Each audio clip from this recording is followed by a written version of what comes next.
Hello दोस्तों, स्वागत है आपके अपने यूट्यूब चैनल इन्फॉर्म राज पे। दोस्तों, जैसे कि आपको पता होगा, दिल्ली यूनिवर्सिटी की बीएड कोर्स में एडमिशन लेने के लिए एनटीए द्वारा 9 सितंबर को एंट्रेंस एग्ज़ाम लिया गया था।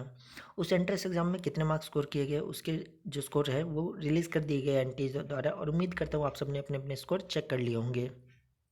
लेकिन दिल्ली यूनिवर्सिटी ने पीछे एक शेड्यूल जारी किया था, जिसमें बताया था उन्होंने कि 26 अक्टूबर तक फर्स्ट एडमिशन लिस्ट जारी कर दी जाएगी। यानी जो मेरिट लिस्ट है कि किन किन बच्चों का एडमिशन होगा दिल्ली यूनिवर्सिटी के बीएड कोर्स में, वो जो फर्स्ट मेरिट लिस्ट है वो जारी कर दी जाएगी। लेकिन दोस्तों, आप आज देख सकते हो, आज 6 नवंबर हो चुका है, लेकिन अभी तक कोई भी एडमिशन लिस्ट जारी नहीं की गई है। तो इसका मेन रीज़न है कोविड। आपको पता होगा दोस्तों, दिल्ली में लगातार कोविड के जो केसेस है बहुत ज़्यादा बढ़ रहे हैं, जिसकी वजह से डिले हो रहा है। तो एडमिशन लिस्ट कब जारी होगा उसको लेके आप परेशान मत होइए। हार्डली 4 से 5 और दिन लगेगा और आपका फर्स्ट एडमिशन लिस्ट जारी हो जाएगा। दिल्ली यूनिवर्सिटी में एक एडमिशन लिस्ट जारी नहीं होता है, कम से कम 5-6 एडमिशन लिस्ट जारी होते हैं। तो अगर आपका फर्स्ट एडमिशन लिस्ट में नाम नहीं आता तो परेशान होने की कोई ज़रूरत नहीं है। आप वेट कीजिए, सेकंड में आ सकता है, थर्ड में आ सकता है, फोर्थ में आ सकता है, इवन फिफ्थ और सिक्स तक भी आपको वेट करना चाहिए। यानी दिल्ली यूनिवर्सिटी में लगातार 5-6 जो एडमिशन लिस्ट है वो जारी किए जाते हैं, क्योंकि बहुत सारे कैंडिडेट ऐसे होते हैं जो कि क्वालिफाई तो कर लेते हैं एग्ज़ाम, लेकिन वो एडमिशन लेने नहीं चाहते। तो इसकी वजह से जो सीट वैकेंट रह जाती है, खाली रह जाती है, उसके लिए दोबारा से एडमिशन लिस्ट जारी की जाती है, दोबारा से सेकंड लिस्ट जारी की जाती है, थर्ड, फोर्थ, फिफ्थ ऐसे करके लिस्ट जारी की जाती है। तो उसमें आपका नाम आने के काफ़ी ज़्यादा चांसेस होते हैं। इवन बहुत सारे ऐसे कोर्सेज हैं जिसकी जो कट ऑफ है बहुत ज़्यादा कम जाती है। जैसे अगर बात करें होम साइंस की, तो इसकी कट ऑफ हर साल बहुत कम जाती है। हर साल देखा गया कि 60-70 पे आराम से बच्चों का एडमिशन हो जाता है। और इस साल तो कोविड की वजह से जो एडमिशन फॉर्म है वो भी बहुत कम भरे गए हैं, और जो एग्ज़ाम में अपेयर हुए बच्चे हैं वो भी बहुत ज़्यादा इस साल कम है। यानी इस साल अगर कंपटीशन की बात करें तो बहुत ज़्यादा कम हो चुका है कंपटीशन। तो इस साल अगर आपने कम मार्क्स भी ऑब्टेन किए दिल्ली यूनिवर्सिटी जो एंट्रेंस एग्ज़ाम हुआ था उसमें, तो भी आपको परेशान होने की ज़रूरत नहीं है। आपका ज़रूर एडमिशन हो जाएगा। हाँ, हो सकता है थोड़ा सा डिले हो जाए, फर्स्ट एडमिशन लिस्ट में ना नाम आए, सेकंड, थर्ड, फोर्थ, फिफ्थ में आए। हाँ, आपका नाम आ जाएगा कम मार्क्स पे भी। तो इस साल आपको वेट करना है, और एडमिशन लिस्ट जो भी जारी होती है उसे क्लोजली ऑब्जर्व करते रहना है, देखते रहना है। और साथ ही साथ कितनी कट ऑफ जाएगी उसके रिगार्डिंग मैंने वीडियो बना रखी है, आप चाहो तो उसे देख सकते हो, जिससे आपको आइडिया मिल जाएगा कि इस साल कितनी कट ऑफ जा सकती है। उसका जो लिंक है मैं डिस्क्रिप्शन में और ऊपर आई बटन पे दे दूंगा।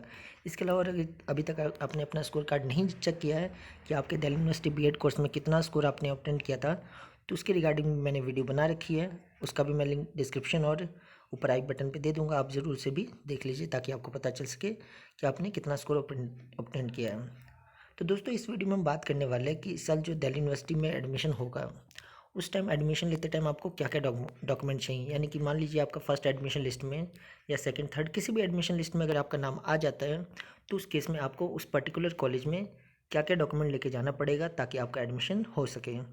दोस्तों, ये सारे जो भी डॉक्यूमेंट मैं इस वीडियो में डिस्कस करने वाले हूँ, ये सारी जो डॉक्यूमेंट है बहुत ज़्यादा इंपॉर्टेंट है, और आपको पहले ही इकट्ठे करके रख लेने चाहिए, क्योंकि इस साल कम मार्क्स पे भी आपका एडमिशन हो जाएगा। तो अगर आप डॉक्यूमेंट तैयार रखेंगे तभी एडमिशन होगा, और डॉक्यूमेंट अगर आपके पास नहीं होगा तो फिर आपको एडमिशन में दिक्कत हो सकती है। तो अभी से आप कोशिश करिए कि ये सारे डॉक्यूमेंट आपके पास रेडी हो जाए। तो दोस्तों, वीडियो शुरू करने से पहले एक छोटी सी बात मैं बोलना चाहूँगा। इंस्टाग्राम और टेलीग्राम दोनों ही प्लेटफॉर्म पे हमें इन्फॉर्मेट आज के नाम से, आप उन्हें जरूर ज्वाइन कर लीजिए। और आपके कोई भी डाउट या क्वेश्चंस है तो आप मुझे डायरेक्ट इंस्टाग्राम पे आप क्वेश्चन पूछ सकते हैं। इंस्टाग्राम पे जो भी आप क्वेश्चन पूछते हैं मैं डायरेक्टली उसका आंसर आपको रिप्लाई करने की पूरी कोशिश करता हूँ।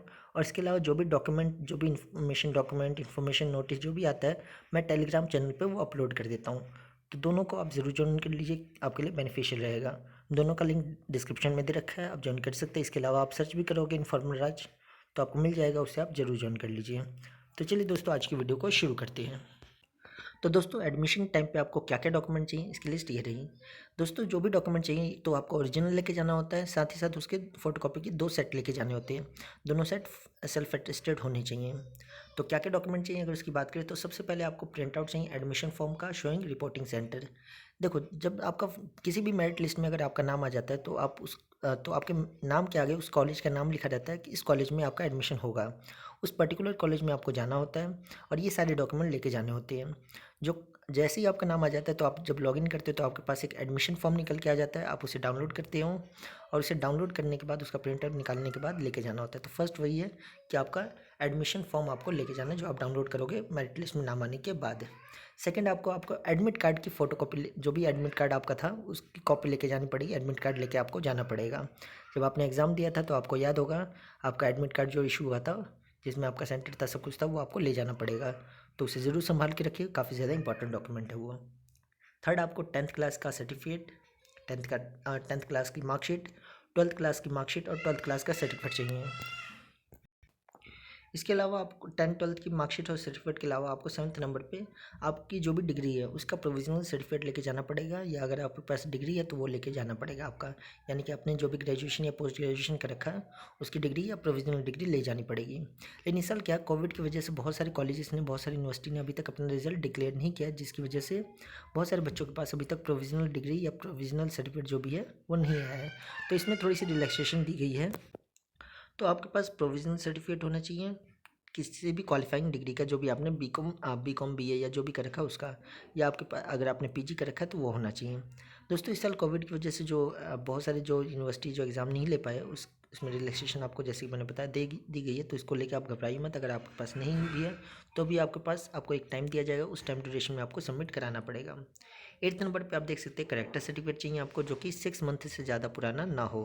ये जो करेक्टर सर्टिफिकेट आप किसी भी एमबीबीएस डॉक्टर से या गेजेटेड ऑफिसर से बनवा सकते हो। तो इसका सिंपल सा आप एक फॉर्मेट होता है, आप नेट से डाउनलोड कर लीजिए, उसे फिल करके आप किसी भी एमबीबीएस डॉक्टर के पास जाइए और उससे साइन करवा लीजिए। बहुत इजीली बन जाता है, इसमें घबराने वाली कोई बात नहीं है।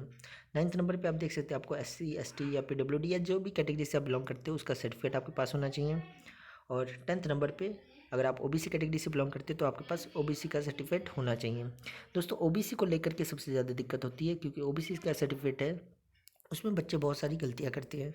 जो ओबीसी का आपका सर्टिफिकेट है, आपको पता होगा हर साल रिन्यू होता रहता है। अलग अलग स्टेट की अलग अलग पॉलिसी है, जैसे बहुत सारे स्टेट में लगभग हर 1 साल बाद रिन्यू होता है।